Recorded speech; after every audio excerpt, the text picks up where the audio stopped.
Today, we're exploring the phenomenal life, the absolutely unbelievable statistics, and the enduring legacy of a literal footballing giant.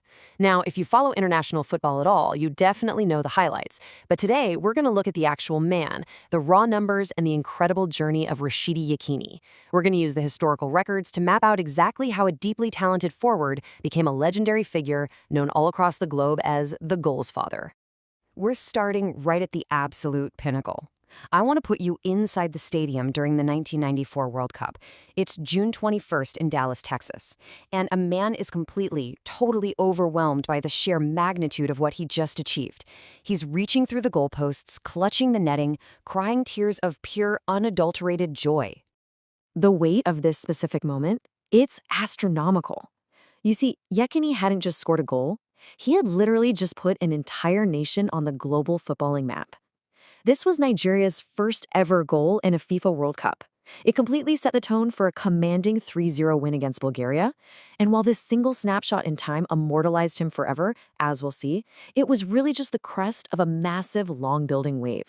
To really understand how the world views this man, just listen to Simon Burton over at The Guardian. He called him one of the best African players ever to walk this earth.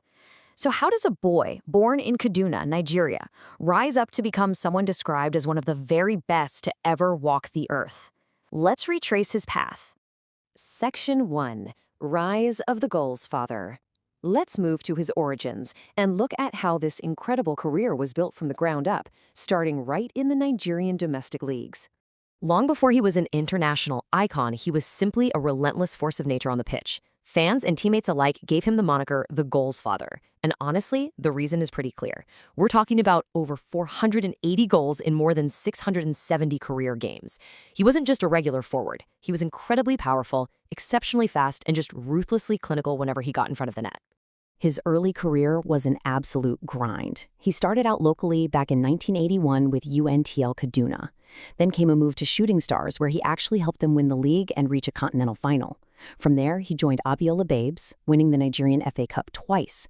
And by 1987, his talent was just demanding a much bigger stage, which led him to Africa Sports in the Ivory Coast, where he completely dominated the domestic league.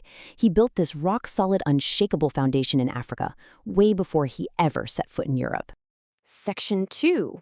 Conquering Europe and Africa. Now we hit the explosive peak of his career. This is a time when he was completely dominating both his club league in Portugal and the international stage simultaneously. Just look at this run of honors. It is absolutely staggering. He was quite literally the undisputed king of African football in 1993 and 1994. In 93, he makes history by becoming the very first Nigerian to be named the African Footballer of the Year. Then he immediately follows that up by leading the Super Eagles to the 1994 Africa Cup of Nations title in Tunisia. But get this, he didn't just win the tournament, he completely owned the whole shebang. He took home the top scorer award and was named player of the tournament. And while he was conquering Africa, he was also taking Europe by storm. His sheer dominance in Portugal with Vitória de Setúbal was just unreal. During the 1992-1993 season, he fired off a career-best 34 goals in just 32 games, practically dragging his team out of the second division by himself. Then, upon arriving in the top tier the very next year, he didn't miss a beat. He immediately became the Primeira Liga's leading scorer with 21 goals. I mean, the guy was unstoppable. Section 3. By the numbers. Let's transition away from the trophy cabinet for a second and look at the raw data to see exactly why his scoring records remain virtually untouchable to this day. 37. That massive number right there is his national record goal tally for Nigeria. It's a staggering milestone, one that totally cements his legendary status. But to really wrap our heads around why that specific number is so impressive, we need a little more context. What makes that 37 truly mind-blowing is his efficiency. Scoring 37 times in just 58 matches gives him a goal ratio that modern strikers around the world can literally only dream of. That's a scoring rate of basically 2 goals for every 3 games he played for his country, and that's across multiple World Cups, Olympics, and AFCON tournaments. When it came to Africa's premier tournament, Yekini simply couldn't be stopped. He scored a total of 13 goals in the Africa Cup of Nations. That makes him the 3rd highest scorer in the entire history of the competition. He also locked down back-to-back top scorer awards in the 1992 and 1994 tournaments. Whenever the lights were brightest on the continent, Yekini delivered. Every single time. Section 4, a tragic final whistle.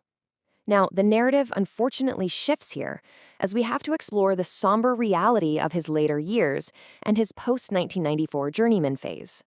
After that completely triumphant summer of 1994, Yekini signed with the Greek club Olympiakos, but things just didn't go according to plan.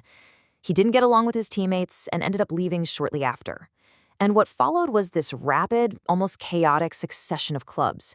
From Greece to Spain, a brief return to Portugal, then Switzerland, Tunisia, and Saudi Arabia. This instability really plagued his later career, and he just never quite regained that incredible lightning-in-a-bottle momentum he had in the early 90s.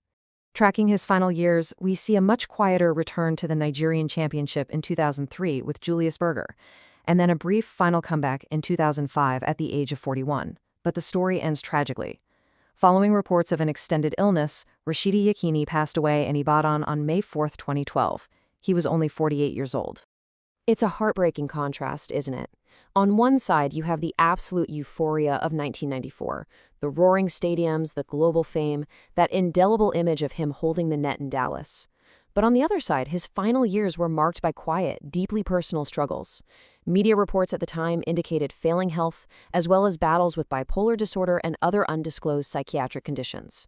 It's a stark, very real reminder of the human element behind the superhuman athletic achievements we love to celebrate. Section 5, the enduring legacy. Despite the tragedy of his passing, let's look at exactly how he is remembered today and why his name still echoes through stadiums around the world. So why does all this history matter to us right now? Because modern superstars of the game, the guys who are currently dominating European leagues and winning massive awards, still look at Yekini with total reverence. Just take this quote from Victor Osimhen. Rashidi Yekini is the greatest striker Nigeria ever produced. The current generation, without a doubt, still views him as the ultimate gold standard for attackers. And that leaves us with a really provocative thought. When we look back at the 37 international goals, that pure World Cup magic in '94, and his absolute dominance across multiple continents, we have to wonder about the sheer magnitude of the shoes Rashidi Yekini left to fill. As football continues to evolve, can anyone ever truly match the raw power, the clinical finishing, and the deeply passionate legacy of the original goals father?